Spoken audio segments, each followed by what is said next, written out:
43. O texto faz referência ao fato de o escritor português José Saramago ser comunista e ateu e alude às obras dele. No final do anúncio, por exemplo, a menção de que estão todos cegos é uma referência a um dos romances mais conhecidos de Saramago, Ensaio sobre a Cegueira, que teve sua versão cinematográfica dirigida por Fernando Meirelles. No que diz respeito a Drummond, note que a frase "E agora, José?" faz referência a um conhecido poema seu, escrito em uma época de desilusão provocada pela ascensão de regimes totalitários pela Guerra Mundial. E agora, José? A festa acabou, a luz apagou, o povo sumiu, a noite esfriou. E agora, José? E agora você? Você que é sem nome, que zomba dos outros, você que faz versos, que ama, protesta? E agora, José? Está sem mulher, está sem discurso, está sem carinho, já não pode beber, já não pode fumar, cuspir já não pode. A noite esfriou, o dia não veio, o bonde não veio, o riso não veio a utopia, e tudo acabou, e tudo fugiu, e tudo mofou. E agora, José? E agora, José? Sua doce palavra, seu estante de febre, sua gula e jejum, sua biblioteca, sua lavra de ouro, seu terno de vidro, sua incoerência, seu ódio, e agora? Com a chave na mão, quer abrir a porta, não existe porta. Quer morrer no mar?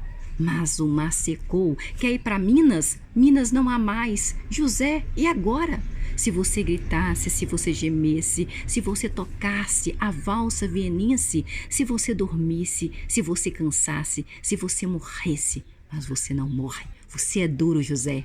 Sozinho no escuro, qual bicho do mato, sem teogonia, sem parede nua para se encostar, sem cavalo preto que fuge a galope. Você marcha, José. José, para onde? Esse poema de Carlos Drummond de Andrade foi publicado em 1942, na época da Segunda Guerra Mundial e do Estado Novo no Brasil. O conflito e a ditadura vanguista causam desolamento do poeta, o que se comprova nos versos em que não há saída para José diante do desconsolo que domina a realidade. O anúncio ainda faz referência ao fato de Drummond ser mineiro e os outros textos dele como poema No Meio do Caminho. No entanto, a pedra que impede o caminho dos personagens no anúncio, ela é real. A pedra do poema de Drummond é metafórica e representa os problemas que atrapalham a nossa caminhada. No meio do caminho tinha uma pedra no meio do caminho, tinha uma pedra, no meio do caminho tinha uma pedra. Nunca me esquecerei desse acontecimento, na vida de minhas retinas tão fadigadas. Nunca me esquecerei que no meio do caminho tinha uma pedra no meio do caminho tinha uma pedra. O anúncio a seguir também se vale do mesmo poema de Drummond para denunciar a falta de cuidado com o meio ambiente. O texto usa a palavra pedra no sentido denotativo e enumera na sequência outros elementos deixados pelo homem no caminho. O anunciante é uma agência de turismo e o objetivo é estimular a preservação dos lugares visitados. No meio do caminho tinha uma pedra e uma ponta de cigarro, e uma lata e um saco plástico e até cacos de vidro. 47. Outro exemplo é a campanha realizada na década de 1990 pela agência MD9 para o extinto jornal Notícias Populares. O veículo era conhecido como sensacionalista, pelo fato de exacerbar as emoções, explorar a violência, como esse anúncio que ele fez. Pensou que a amante tinha morrido e tomou veneno? Romeu e Julieta. A estratégia dos publicitários foi ardilosa, mostrar que a violência está presente em grandes obras da literatura mundial. Eles valeram-se do enredo do livro para criar uma manchete sensacionalista. Sugere-se que temas violentos não determinam a falta de qualidade da publicação. A intextualidade pode ocorrer também com textos não verbais ou híbridos. Certa vez, a empresa O Boticário veiculou uma campanha que as peças faziam referência a protagonistas femininas de contos de fadas, atribuindo-lhes mais poder que na história original. Dessa forma, os textos sugeriam que os produtos da empresa Boticário poderiam empoderar as mulheres. O anúncio a seguir, que faz referência à história da Cinderela, integra essa campanha. Para que a varinha de condão, quando se tem maquiagem... Para que varinha de condão? Quando se tem maquiagem, o Boticário, hein? Não precisa de varinha de condão. Página 48. As paródias são recurso de intextualidade. Toda paródia tem intextualidade, uma vez que só se faz paródia de um texto que já existe. Intextualidade é um texto que já existe. A paródia consiste na inversão do sentido do texto original, intextualidade. Muitas vezes uma paródia não se constrói com base em um texto específico, mas sim em relação às características consagradas de um gênero. Cabe por isso a discussão sobre interdiscursividade. Nenhum discurso existe de forma isolada. Todo texto constrói um discurso que é permeado pela formação discutiva da sociedade em que se insere. Assim, mesmo sem fazer referência a um texto específico, podemos identificar um diálogo com ideias que circulam socialmente. Isso pode ser observado na capa de uma revista imaginária, intitulada Cláudio, em clara alusão à conhecida publicação da imprensa feminina. Essa aqui, teste. Você está preparado para se casar? Descubra qual perfume que combinam com seu signo e com o dela.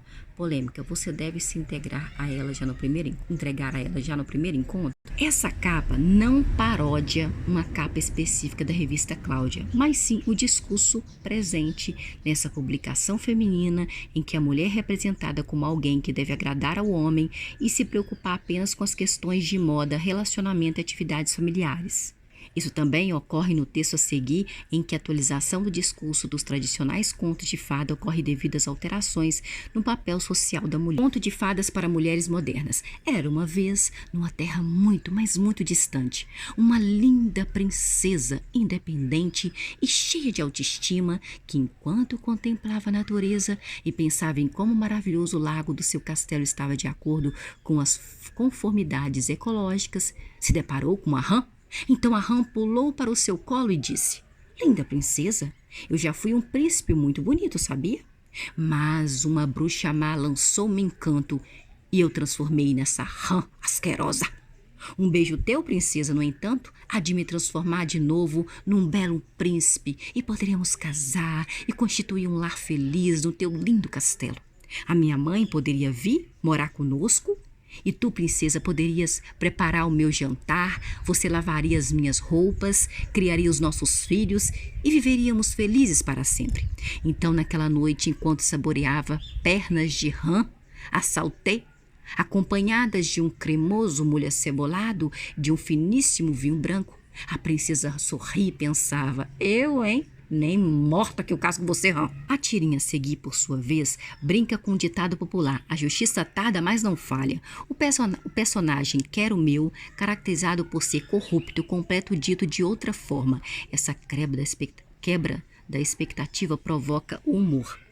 Quero o meu, com que conselho você daria? Quero o meu, que conselho você daria ao corrupto que está começando? Lembre-se, a justiça tarda, portanto, aproveitem. Na charge do Caco Galhardo, vemos uma mãe sentada tranquilamente, enquanto o filho, com um fuzil e outras armas, atira pela janela. Para compreendermos essa charge, devemos conhecer o contexto das favelas cariocas, em que a disputa armada entre grupos de narcotráfico e policiais é frequente, e também a música de Chico Buarque, Meu Guri, reproduzida na sequência. Olha, ai, ai, ai, ai, o meu guri, olha aí. Ele tá lá. Página 50, o meu guri. Quando seu moço nasceu, meu rebento, não era o momento dele rebentar. Já foi nascendo com cara de fome e eu não tinha nem nome para lhe dar. Como fui levando, não sei lhe explicar. Fui assim levando e ele a me levar. Na sua meninice, ele um dia me disse que chegava lá. Olha aí, olha aí, olha aí. Ai, meu guri, olha aí. Olha aí, é o meu guri. E ele chega. Chega suado e veloz o debatente. Traz sempre um presente para me encabular. Tanta corrente de ouro, seu moço, que haja pescoço para enfiar. Me trouxe uma bolsa já com tudo dentro. Chave, caderneta, terço e tapatuá. Um lenço e uma penca de documentos para finalmente me identificar. Olha aí, chega no morro com carregamento, pulseira, cimento, relógio, pneu, gravador, rezo até ele chegar cá no alto. Essa onda de assaltos está um horror. Eu consolo ele, ele me consola, boto ele no colo para ele me meninar. De repente acordo, olho para o lado e o danado já foi trabalhar. Olha aí, olha aí o meu guri, olha aí, é o meu guri. E ele chega estampado, manchete, retratado, num retrato, com venda nos olhos, legendas iniciais. Eu não entendo essa gente, seu moço, fazendo alvoroço demais. O guri no mato, acho que tá rindo, acho que tá lindo de papo pro ar. Desde o começo eu não disse, seu moço, que ele disse que chegava lá? Olha aí o meu guri, olha aí, é o meu guri. Repare que a letra da música traz a voz de uma mãe que não percebe que o seu filho atua como criminoso no morro. Para a mãe, trata-se carinhosamente do seu guri, que tinha ambições e era amoroso com ela, pois sempre lhe dava presentes. Note que a mulher que narra a história, ela é simples, ela não sabe ler, não tem documentos e tem orgulho do seu filho que acabou famoso sendo notícia de jornal. Quando conhecemos a música, entendemos a fala da mãe da charge de Galhardo, que também não considera o filho um criminoso e olha passivamente para o seu filho. Página 51. O texto e o contexto histórico-social. Como já afirmamos, nenhum texto existe de forma autônoma. Nas palavras de Dicine, 2005, na página 13, o texto deve ser considerado naquilo que é dito, no como é dito, no porquê do dito, na aparência, na emanência, como signo e como história. Isso significa que devemos analisar, além dos elementos internos de qualquer texto, as suas condições de produção. Vamos agora observar a letra de uma das mais conhecidas obras da MPB, imortalizada na voz de Elis Regina, página 51. Cai a tarde feito um viaduto, e um bêbado trajando luto. Me lembrou Carlitos, a lua, tal qual a dona do bordel. Pedia a cada estrela fria um brilho de aluguel.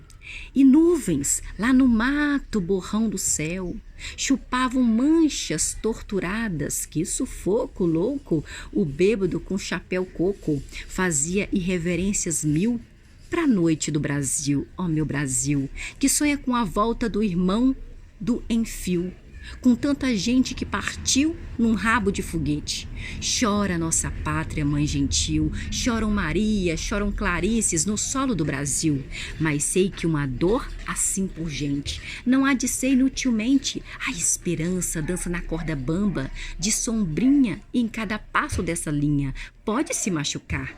Rasas, a esperança equilibrista sabe que o show de toda artista tem que continuar.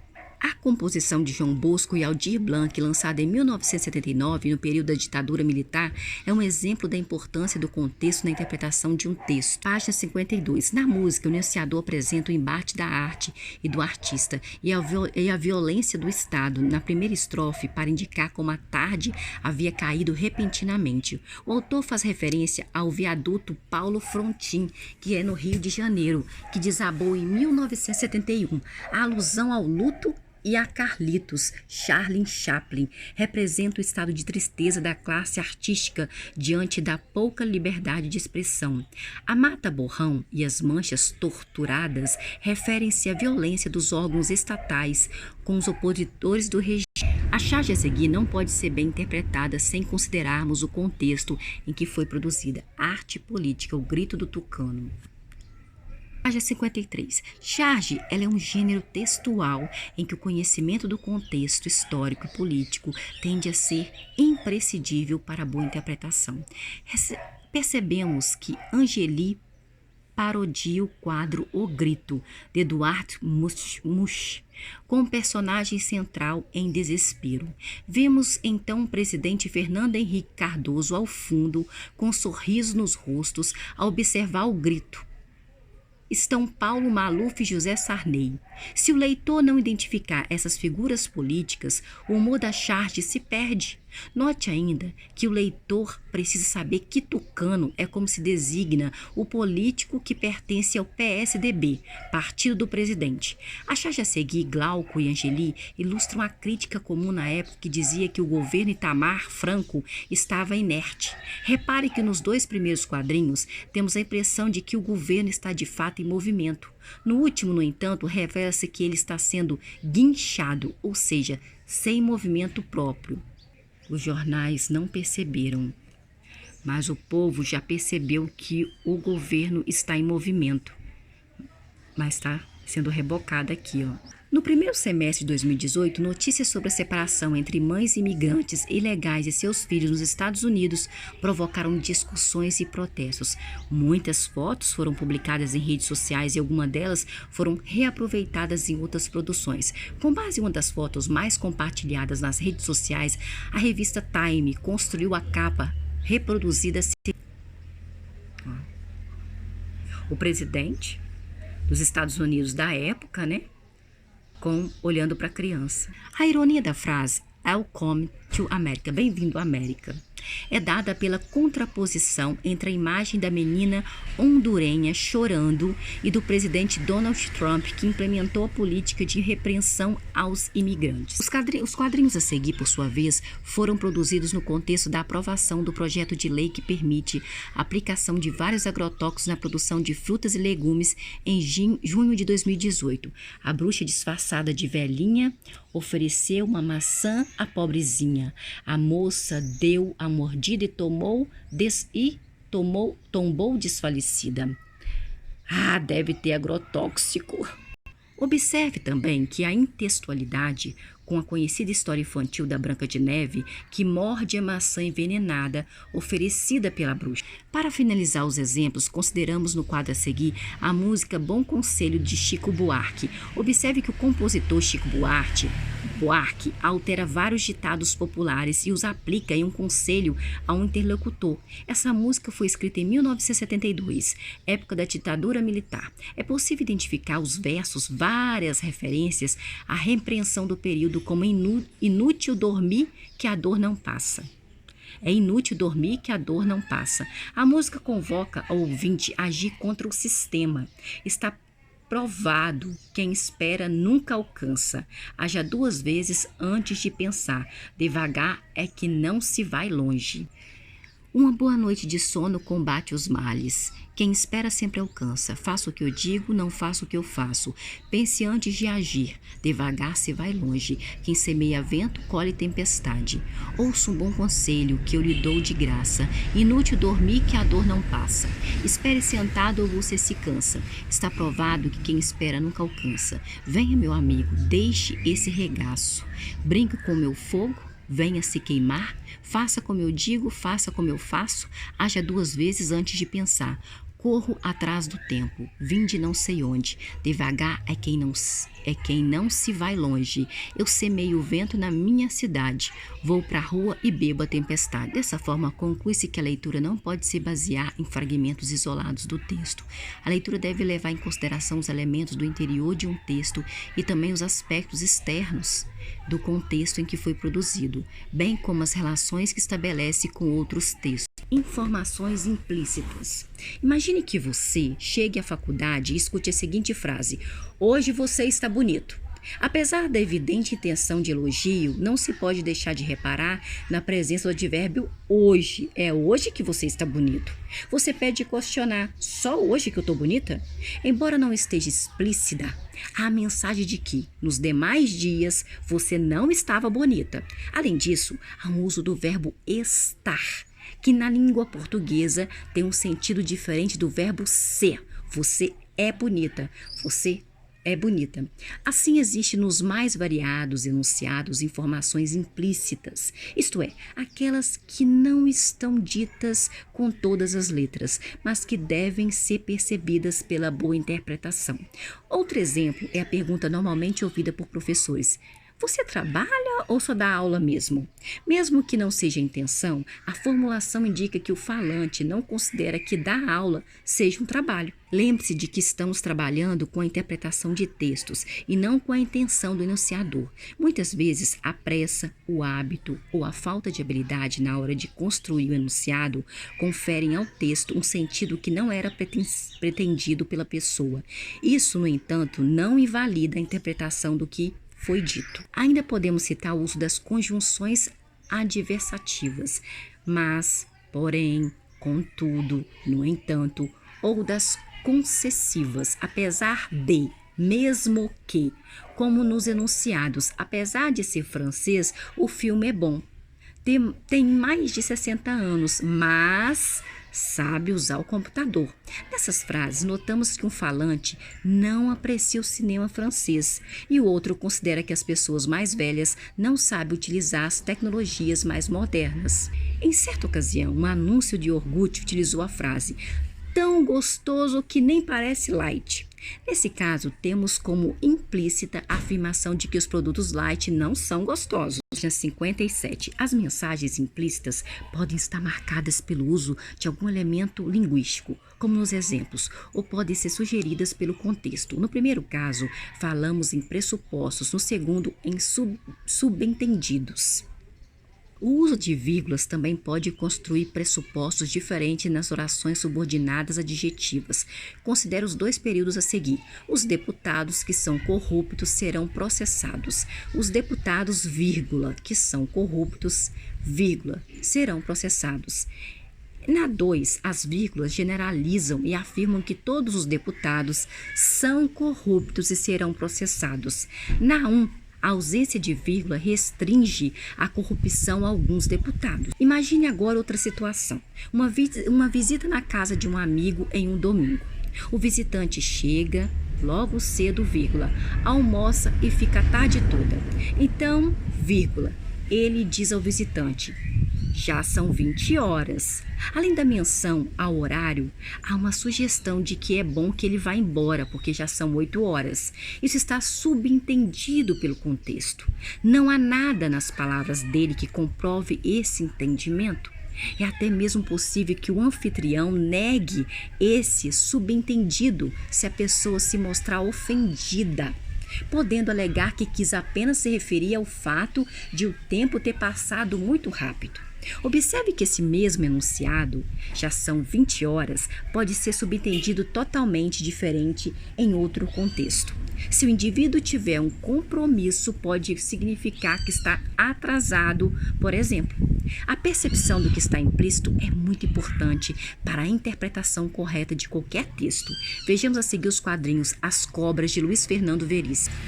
Flecha, vírgula, como seria uma corrida entre você e a justiça brasileira? Emocionalmente, Shirley, emocionalmente. Emocionalmente, vírgula, Shirley. Página 58. O fato de as personagens da tirinha serem lesmas, animais conhecidos pela sua lentidão, é fundamental para que percebamos a crítica implícita dos quadrinhos, ao dizer que a corrida entre ele e a justiça brasileira seria emocionalmente, vírgula, flecha, expressa a ideia de que o nosso sistema judiciário é extremamente vagaroso. Podemos considerar a ironia como uma mensagem implícita, uma vez que literalmente o enunciado afirma o oposto daquilo que de fato deseja se afirmar. Na década de 1990, foi vinculada uma campanha publicitária criada pela agência Talent para o jornal O Estado de São Paulo, que tinha como conceito: é melhor você começar a ler o Estadão. Veja 2 enunciados dessa campanha. Por que todo mundo foi chamado para a reunião, menos eu, hein? Eu odeio oligópolios e quando souber o que é isso, eu vou odiar mais ainda. É possível compreender bem a mensagem dessa campanha? Ela sugere de forma subentendida que quem não lê o jornal é uma pessoa desinformada. Veja que as pessoas apresentam a fala de um personagem em primeira pessoa e vírgula, depois vírgula, a orientação de que é melhor você começar a ler o Estadão. Observe que no primeiro anúncio, vírgula, a pergunta deixa subentendida a resposta de que ele foi o único a não ser chamado para a reunião. Página 59. Por que não contribuía? Sabe por que não chamou ele para a reunião? Porque ele não contribuía com nada. Uma vez que é desinformado, não lê o jornal. No segundo, o próprio personagem confessa que odeia algo que ele nem sabe o que é. Assim, a forma de combater esse problema de falta de conhecimento é apresentado com a leitura do jornal. Vamos ler a charge a seguir. No primeiro olhar, vemos uma família em torno da leitura de um livro. Pela capa e pela frase que o homem lê, percebemos que se trata da Constituição Brasileira, mais especificamente do capítulo sobre os direitos do cidadão. Prestando mais atenção, notamos que a família está sentada na sarjeta. Na sarjeta. Ou seja, não tem moradia. são moradores de rua, como determina a lei magna. Percebemos então que se trata de uma crítica à não observância dos direitos dos brasileiros. Isso se reforça com a fala da mulher que pede para que ele, o marido, leia aquele pedaço bonito que fala de comida, de saúde, que nós temos direito a comida, saúde. Com isso, somos levados à sugestão de que a família realiza a leitura de uma obra ficcional, como se o homem estivesse lendo um conto de fadas e a mulher quisesse novamente ouvir uma bela passagem daquele conto de fadas, que nós temos o direito de comer, direito de beber, direito de ter uma casa, mas tem o direito, mas não tem. Todo brasileiro tem direito à moradia, mas cadê a moradia? Cadê? Agora leia aquele pedaço bonito que fala da comida e saúde. Vamos analisar a questão do vestibular da Unicamp de 1991, reduzida a seguir. Luiz Fernando Veríssimo certamente ficaria satisfeito se você, mesmo nessa situação um pouco tensa, achasse graça na tira a seguir. Tchau, Felipe. Que você encontre uma mulher disposta a casar com você, tá, Felipe? Que é o sapo. Que você seja feliz, Felipe. Uma das duas coisas. Para achar graça, você precisa perceber que a tira traz implícitas duas opiniões opostas relativas a uma prática institucional de nossa sociedade. Quais as duas opiniões contidas na tira, hein? Qual dessas duas opiniões pode ser considerado um argumento favorável à manutenção dessa prática institucional?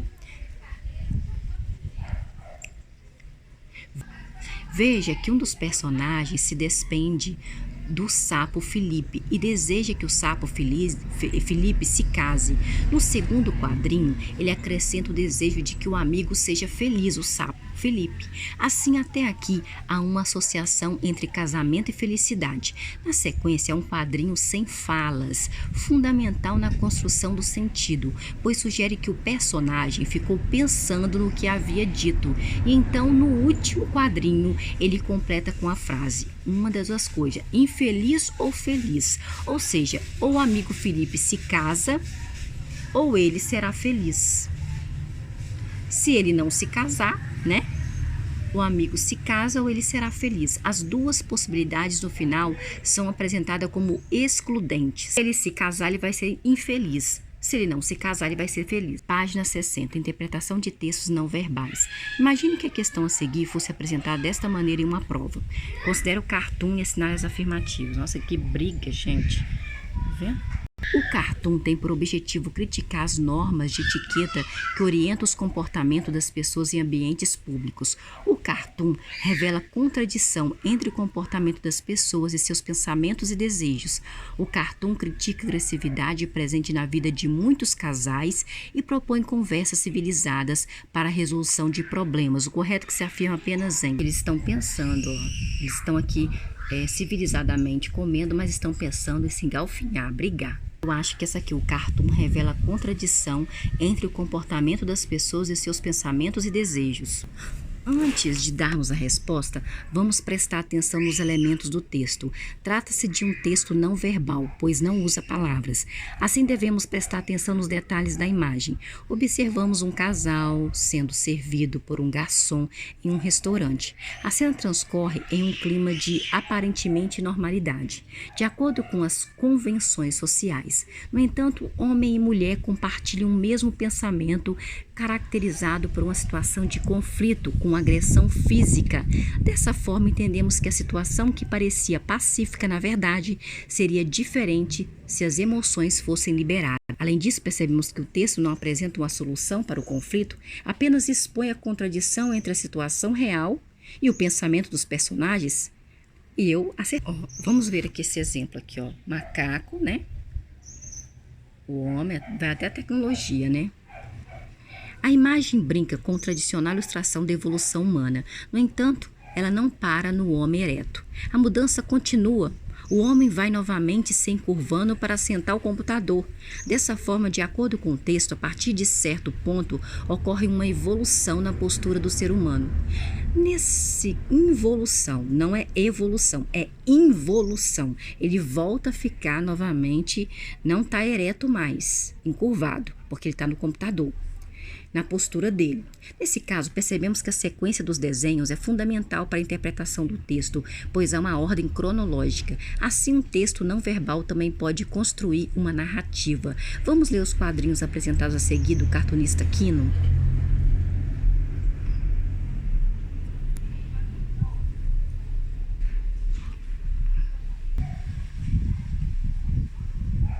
Se você quiser parar o vídeo aí agora, você pode parar. Pensamento, né? As pessoas estão pensando ali.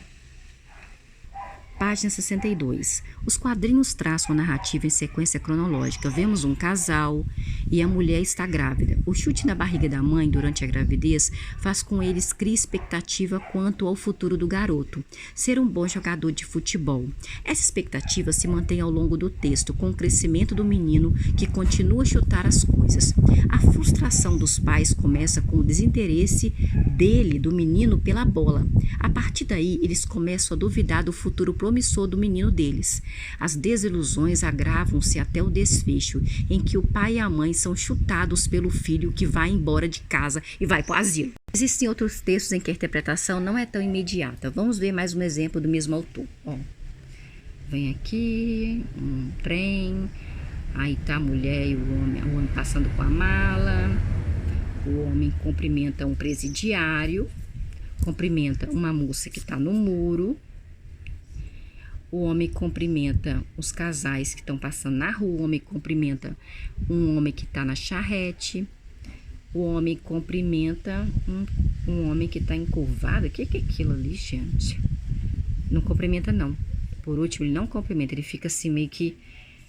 O homem é burro? Que isso? No primeiro quadrinho, temos a imagem de um trem chegando. Na sequência, entendemos que o homem de paletó e chapéu desceu do trem. Pela comparação entre os trajes dos personagens, notamos que ele é um forasteiro. Nas passagens subsequentes, vemos que as pessoas acenam e falam algo. Aqui ele retribui com um sorriso com a reverência do seu chapéu, gesto que indica cordialidade.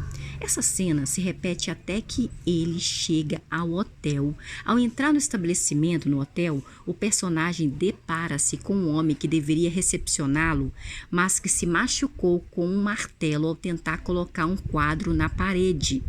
Então ele percebe que a fala dita pelo homem machucado é a mesma que ele ouviu ao longo do caminho. Sua expressão facial indica que ele, então, nota que na verdade tratava-se de um xingamento.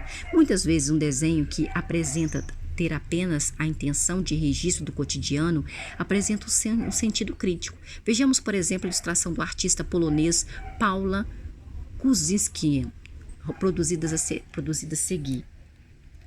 O homem está puxando a charrete. Na imagem, vemos dois meninos aproximadamente da mesma idade. Os trajes deles são os primeiros indícios da diferença de classe social. Né? Olha esse menino aqui. Está mais bem arrumado, que está puxando a carroça, não está.